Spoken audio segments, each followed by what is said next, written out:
মাহমুদুল রিয়াদ এবং মুশফিকুর রহিম তাদের ফিউচার একটু জানতে চায় Bangladesh cricket board. Bangladesh cricket board এখন এখানে একটা গ্রুপিং হয়ে গেছে ইন্টারনাল বোর্ডের মধ্যে, এটা যেন হচ্ছে মামা বাড়ির আবদার, শ্বশুর বাড়ির মতো ব্যাপারটা হয়ে গেছে। শব্দ শান্তর উপর দিলে তো হবে না। টি-20তে তাসকিন আহমেদেরই ক্যাপ্টেন্সি করা উচিত। ইয়াসির ভাই, সেন্ট্রাল কন্ট্রাক্টের কথা উঠছে এবং সেন্ট্রাল কন্ট্রাক্ট হয়ে গেছে কিন্তু নাম প্রকাশ করতে যাচ্ছে না, এবং ফাইমেকে প্রশ্ন করা হয়েছিল যে যদি সংখ্যাটা বলা যায়, সেই সংখ্যাটা তারা বলেনি। ব্যাপারটাকে এই জন্য যে রিয়াদ এবং মুশফিক কিনা একটা কনফিউশন আছে এবং তাদের রাখা না রাখা নিয়ে একটু কথা আছে, এই জন্যই আসলে নামটা রাখা হচ্ছে না, বলা হচ্ছে না। আই থিঙ্ক সো কারণ ধরেন আপনি কারোর নাম বললেন না, হ্যাঁ, কিন্তু আপনি তো বলতে পারেন যে 15 জন আছে অথবা 15 থেকে 16 জন, সমস্যা নেই তো কোনো। ক্রিকেট বোর্ড যেভাবে ব্রিফ করবে আপনি সেভাবে ব্রিফড হবেন। বাট হয় না এবার যে সংখ্যাটা পর্যন্ত বলার ক্ষেত্রে বাংলাদেশ ক্রিকেট বোর্ড তারা ফাম্বলিং করছে, তারা বলতে চাচ্ছে না। ইট মিনস একটা মেজর ডিসিশন আটকে আছে। আমি যতটুকু জানতে পেরেছি মাহমুদুল রিয়াদ এবং মুশফিকুর রহিম তাদের ফিউচার একটু জানতে চায় বাংলাদেশ ক্রিকেট বোর্ড, এবং সেটা জানার পর cricket operations ultimately green signal দিবে যে এই কন্ট্রাক্টে কারা আছে সেটা পাবলিশযোগ্য কি না। যতক্ষণ না পর্যন্ত রিয়াদ এবং মুশফিক তারা সেন্ট্রাল কন্ট্রাক্টে আছেন কি আছেন না সেই ডিসিশন হচ্ছে, ততক্ষণ পর্যন্ত আমরা সংখ্যাও জানবো না, কারা কন্ট্রাক্টে আছে তাদের নামও জানবো না। ব্যাপারটা এরকম, যদি রিয়াদ মুশফিক খেলতে চায় তাদেরকে খেলাবে বিসিবি না। আমার কাছে মনে হয় যে রিয়াদ মুশফিক খেলতে চায় তাদেরকে খেলাবে, এরকম একটা স্ট্যাটাসে থাকলে তো বিসিবি আজকে সংখ্যাটা বলেই দিত। বিসিবি খেলাতে চায় না, রিয়াদ মুশফিককে এখন বুঝতে হবে ব্যাপারটা। ঠিক আছে, ধরেন আপনার বাসায় হচ্ছে মানে আপনার বোনকে বিয়ে দিবেন, হ্যাঁ, তো বারবার বর আসছে, বিভিন্ন পাত্রপক্ষের লোক আসছে দেখার জন্য, কিন্তু মেয়ে হচ্ছে যাচ্ছে না, ঘোমটা পরে খাবার নিয়ে যাচ্ছে না প্লেটে যে দেখা দেওয়ার জন্য। তার মানে বুঝতে হবে যে তিনি আসলে ওই বরকে পছন্দ করছেন না, হয়তো তার আরও বেটার পছন্দ আছে। ব্যাপারটা অনেকটা এরকম, বাংলাদেশ ক্রিকেট বোর্ডের অবস্থাটা এখন অনেকটা এরকম যে রিয়াদ মুশফিক ইস্যুতে ক্রিকেট বোর্ড দেয়ারই না ডিসিশন, বাট তারা হচ্ছে ওই কনের মতো, তারা প্রকাশ করছে না। তারা চায় যে বরপক্ষই বলে দিক যে ভাই এতদূর পর্যন্তই আসলে আমাদের গন্তব্য ছিল। আফ্রিদির টাকা দেওয়া হয়নি এবং আপনি একটা রিপোর্ট করেছেন আপনার ইউটিউব এবং ফেসবুক পেজে। এটা আসলে কতটা লজ্জাজনক? যদিও ফাহিম স্যার বলেছেন যে এটা আসলে লজ্জাজনক, কিন্তু আসলে কতটা, মানে ব্যাপারগুলোকে আগে থেকেই সল্ট আউট করা যায় না? যে একজন সাংবাদিক বলবে তারপরে এটা সল্ট আউট করবে, তার আগে থেকে এটা হয় না যে আগে থেকে সবকিছু মিটপাট হয়ে যায়? খুবই দুঃখজনক এটা, মানে লজ্জাজনক, দুঃখজনক, বেইজ্জতি হয়ে গেছে পুরো বিপিএল এর। শাহিদ আফ্রিদির মতো একজন লেজেন্ড তিনি বাংলাদেশ ক্রিকেট বোর্ডের প্রেসিডেন্টকে মেইল করছেন যে তাকে টাকা দেওয়া হয় না। এখন শাহিদ আফ্রিদি তো 1 কোটি টাকার অভাব পড়ে নাই, কিন্তু তাকে যে সম্মান দিয়ে যে প্রতিশ্রুতি দিয়ে নিয়ে আসা হয়েছে সেটা ভঙ্গ করা হয়েছে। প্রশ্নটা কিন্তু সেখানটায়। এবং শাহিদ আফ্রিদি বাংলাদেশের প্রধান উপদেষ্টা পর্যন্ত যেতে চান। আরও ভয়াবহ, বাংলাদেশ ক্রিকেট বোর্ডের যে বিপিএল, সর্বকালের সেরা বিপিএল, ডানা 36 যে বিপিএল, সেই বিপিএলকে আসলে কলঙ্কিত করার ক্ষেত্রে দল নির্বাচনের ক্ষেত্রে যিনি বা যারা ভূমিকা রেখেছে তারা হচ্ছে এই পুরো লজ্জার দাবিদার। পুরো লজ্জাটা আসলে তাদের জন্য হয়েছে, কারণ এটাকে ফাইন্ড আউট করে আমার কাছে মনে হয় এটাকে ওপেন করা উচিত। আজকে ইফতেখার রহমান মিঠু কিন্তু একটা খুব সিগনিফিকেন্ট কথা বলেছে দল নির্বাচনের এই ডিসিশনগুলোতে আমি ছিলাম না। তার মানে ক্রিকেট বোর্ডের কর্মকর্তারা তারা পর্যন্ত কনভিন্স না যে ডিসিশনগুলো নেওয়া হয়েছে। যদি কনভিন্সড হতেন তাহলে বলতো এটা আমাদের সম্মিলিত ডিসিশন। আমরা দেখি না যে টস জিতে ব্যাটিং করছেন কেন, ক্রিকেটার এসে বলে যে এটা আমাদের সম্মিলিত ডিসিশন, কোচ বলে এটা আমাদের সম্মিলিত ডিসিশন, আপনারা কেন শান্তকে দোষ দিচ্ছেন, এভাবে বলে। কিন্তু বাংলাদেশ ক্রিকেট বোর্ডের পরিচালকরা কিন্তু বলেনি যে বিপিএল এ দল ডিস্ট্রিবিউশন এটা একটা সম্মিলিত ডিসিশন, বলেছে ভাই আমি কিন্তু ওই কমিটিতে ছিলাম না।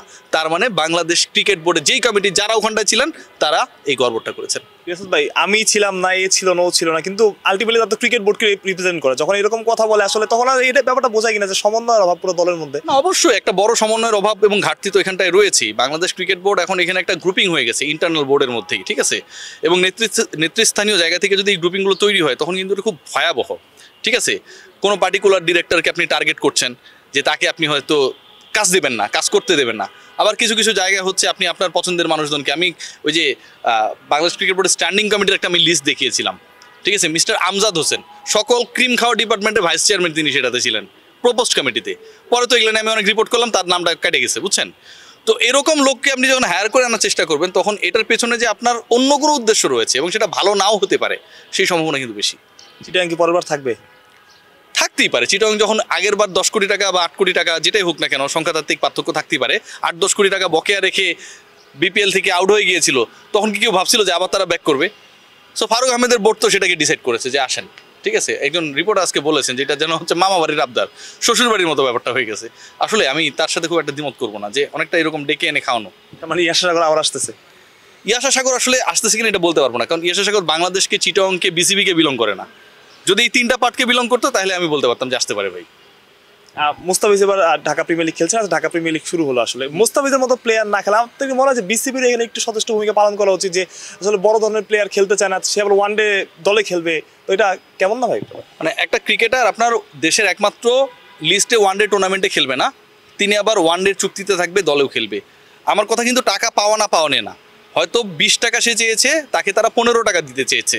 এই 15 টাকা হলেও মোস্তাফিজ বা যে কোনো ক্রিকেটারে খেলা উচিত ভাই। দিন শেষে তো আপনার খেলেনি, তো আপনি খেলছেন না, এরকম একজন ক্রিকেটার যখন এরকম মাইক্রোফোনের সামনে এসে তার প্রসঙ্গে আলোচনা করতে হয়, I am really not interested to discuss anything, any single sentence about Mustafiz, যে যিনি আসলে শুধুমাত্র টাকায় বনিবনা না হওয়ার জন্য খেলতে চান না।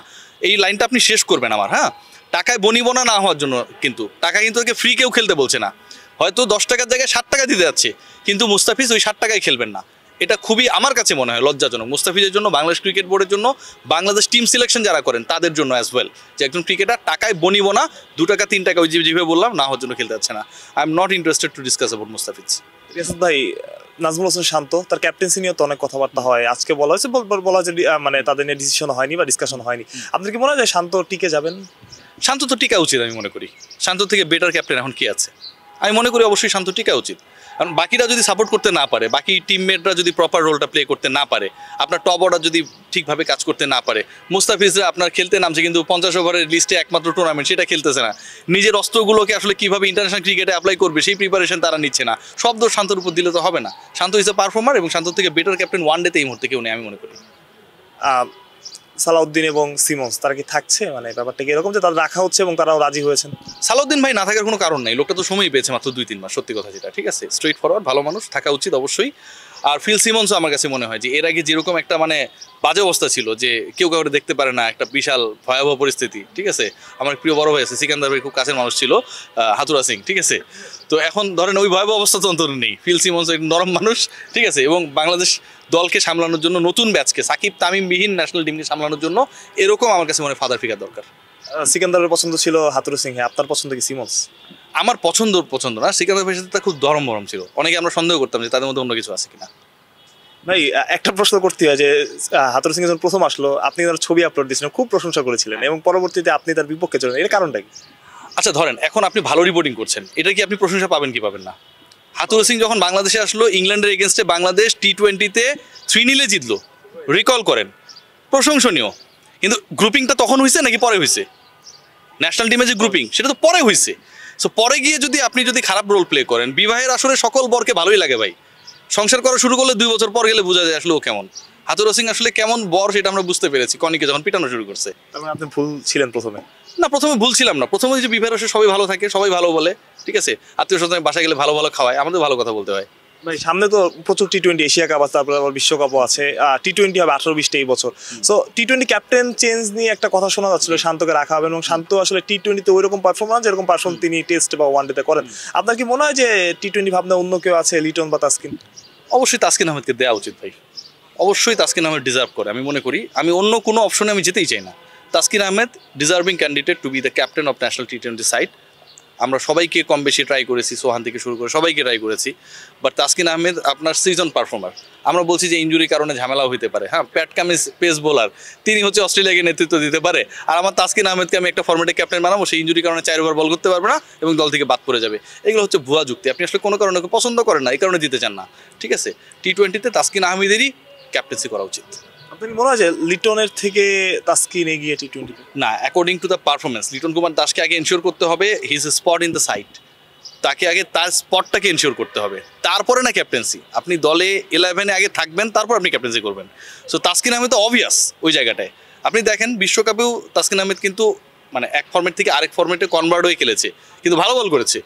তার আগে বিপিএলে কিন্তু তিনি ভালো করেছে। তো তাসকিন আহমেদ আমার কাছে মনে হয় ডিজার্ভিং ক্যান্ডিডেট এবং তাসকিন আহমেদকে অবশ্যই দেওয়া উচিত।